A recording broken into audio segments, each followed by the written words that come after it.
How to see Instagram hidden message request. Hi everyone, welcome to the channel. This is Rose and I'm here to guide you on how to see Instagram hidden message request.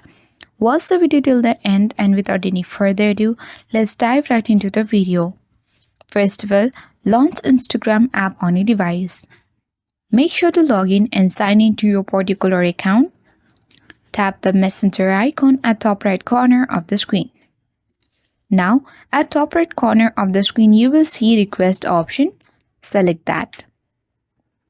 And here, you will see all your hidden requests on Instagram.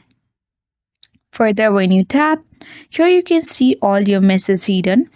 When you open, you can simply accept or delete or leave this kind of message request that is seen by the users on Instagram.